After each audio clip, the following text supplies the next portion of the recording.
Man, Apple event yesterday. Pretty crazy. Yeah. The keynote, virtual keynote. Virtual keynote. I've been hooked on Apple keynotes ever since I can remember. And I remember this is probably 2000, I would say 2006, 2007, 2008.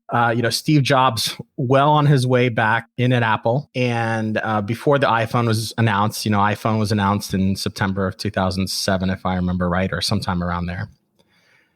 And I remember almost religiously watching these Steve Jobs keynotes. And I would actually tear them apart. I would make notes and I would pause and I would say, oh, well, Steve Jobs did this here and this there, because the quality of his presentations compared to any other CEO keynote that I watched were like 2x at least. And it was especially evident when he had another CEO join him on stage. And this is not a knock on the other CEOs. They're obviously very skilled and awesome what they do. And there's a specific moment that really sticks out in my head. And it was during the iPhone announcement. He's building hype for this thing. And then he announces his partner, not his partner, Apple's partner for the original iPhone, which was at that point Singular Communication, which would be, bought out by AT&T soon thereafter. And the CEO of Singular comes on, or may have already been AT&T Wireless at that point.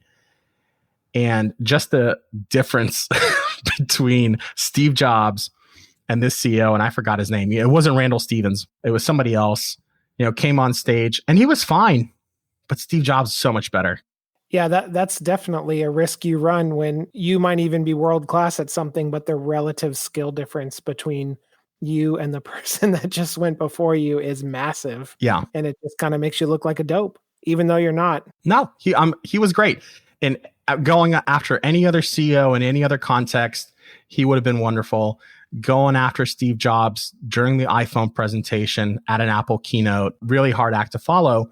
And I realized this, and I would always just take notes. How does he structure his presentation? How does he unveil things? His very famous one more thing that he would do at the end, the way that he presents and paces things, really just incredible. So I studied those a lot.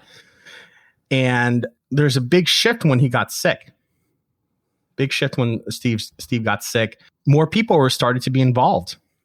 Before it was the Steve Jobs show and he was presenting all the stuff and he would hype it all up. And, now you had Phil Schiller and Craig Federini and some of those other folks, right, that would be presenting things. At some point, Tim Cook started to join and present things. And when it, really became clear that he was going to be the next CEO. And, then you had a keynote where Jobs was absent. He was so sick.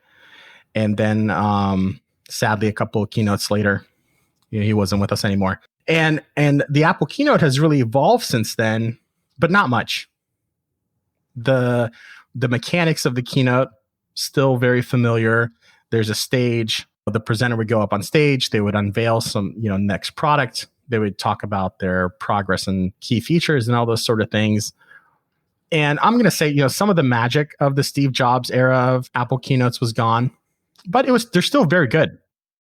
I kind of like what you said around Steve Jobs. It's not the same, but he's left his imprint on it, and it's left space for Apple to evolve, to be more decentralized in the presentation, to not rely on any one person.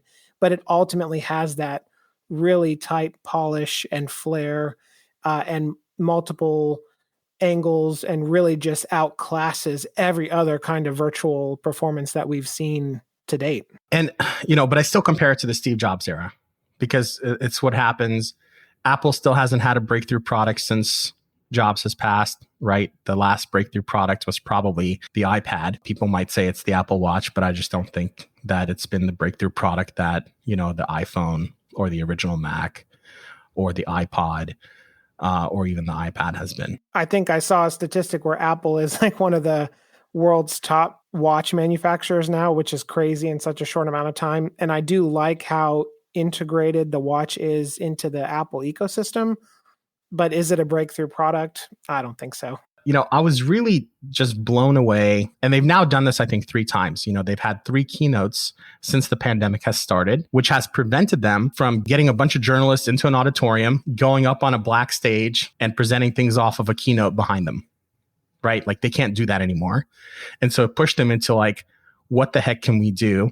And the one that just happened yesterday was the third. And I think it now has helped them break away. And I no longer need to compare their product unveil sort of keynotes to what Steve Jobs used to do. They've now, it's not an evolution, right? It's a complete rethinking because they were challenged by the constraints of, quote, what people are calling the new normal, right? And what's interesting to me is that everyone's challenged in the same way. And I'm going to go back to, about a month ago or whenever it was, the two national conventions from the big political parties. Arguably, there's a lot at stake for both parties. And they had to present and do these things in a virtual way. And it felt like they were produced by like a high school audio visual club. I mean, it was almost like shameful. And this goes back to your analogy of the CEO that came on from Singular right after Jobs, right? So Apple has absolutely set the standard for how to curate and create and execute an event like this. And everybody should be doing what you were doing early on and taking those notes and figuring out how to steal whatever they can from that method. Because what we're saying is your digital virtual event was terribly produced compared to a world-class organization like Apple. And that is where, like you said, everybody is facing the exact same situation.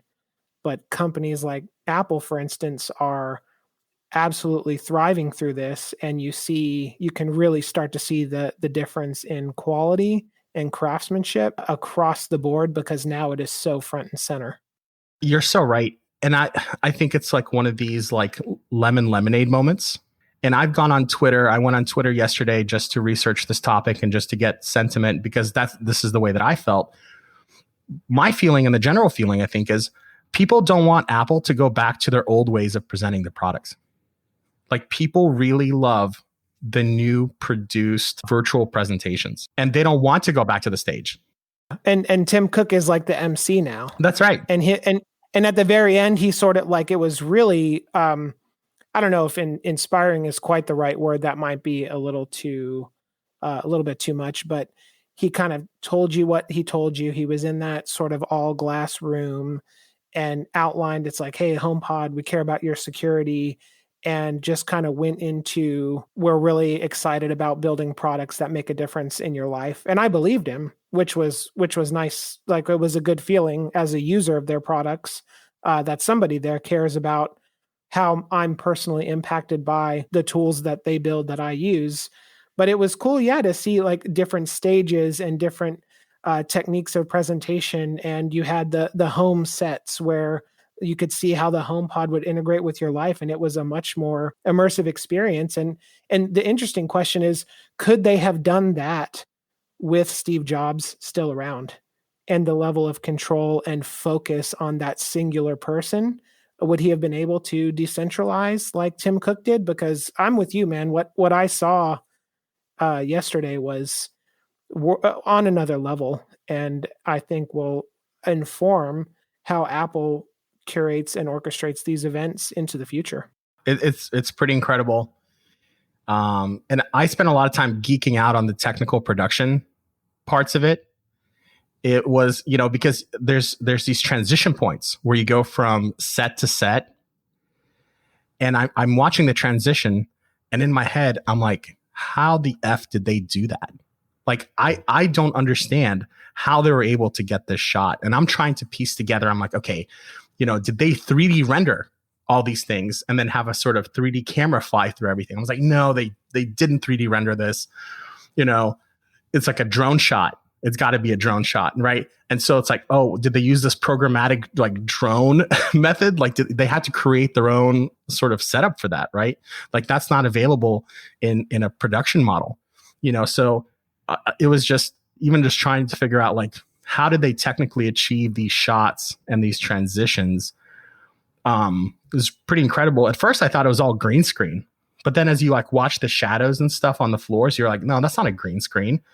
Like they're doing this live in these sets, and so then it's like, whoa, how do they solve all these other problems? It was just pretty incredible from a production design standpoint. And I was like nerding out the whole time, not just on the content, but also on like, how did they technically achieve this? Really, really awesome. And they found that balance too of flash and pomp and circumstance and showmanship, and then went right into like, here's all the details of all the core technology and specs that we're putting into this. And it was a really nice way to come in and out of the products. And I had a similar thought when Tim Cook was in that big room. I'm like, there's hard surfaces all over the place. Like, how does he sound so good? And just even the shots when they show the Apple headquarters at night, and you just have like a few people walking around in them to show a little bit of movement, but it's like, it seems, even that seemed like choreographed and really intentional and thought through, which it might not have been. It might have been a total accident, but they really, to your point, had it all come together, and they sweated the details big time. Really showed. And just a really great example of having these unforeseen constraints thrown on you and responding to them in such a way and being ready as an organization to respond, that now I just want to keep watching the new style of product presentations from them. I don't want them to go back to kind of their old school. Now it seems outdated, right? Like you go back and you watch the other presentation, you're like, isn't that quaint? Yeah, for sure. And one thing I wanted to add to it, and we hadn't talked about this yet, but anyone who's listening, if you own a mutual fund in any kind of retirement account or brokerage account, if you have a 401k, you are invested in Apple. Actually, quite a bit. If you just have a broad, low-cost index fund, a lot of that allocation is in Apple. And for me, sometimes I like to think about, as a part owner, as an investor in Apple, how does this make me feel, the decisions that they're making? And it was cool to see more distance behind the curtain than just Steve Jobs, to your point. You get to see people who are engineers and product specialists, and they're the ones that have worked on the product, and they get to come and talk about it. And it was really cool to see that breadth of coordination across the company. And I'm like, I feel like I understand a little bit more about Apple as an organization now, even though I know it was curated, I know it was highly scripted. It was still cool to see more than one person, right? Yeah. And I mean, they've really blown it out of the water. I kind of mentioned that in the post Steve Jobs era, you started to see a lot more people on stage presenting things, but it was sort of a rotating cast of maybe 5 characters, right? So you'd see Phil Schiller. When John Ive was still there, you'd see Johnny Ive. When Scott Forstall was there, you'd see Scott, right? But now, like, I can't keep track of all the people who are presenting, and they're so much closer to the product. They're passionate, they've got their hands in it, and it's really awesome to see their energy for what they're creating and how it affects people's lives.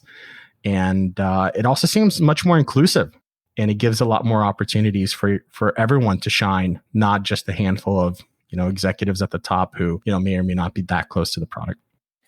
Yeah, and how many organizations are completely dependent on a few core people, and when they go, things fall apart, right? That happened to Apple once already.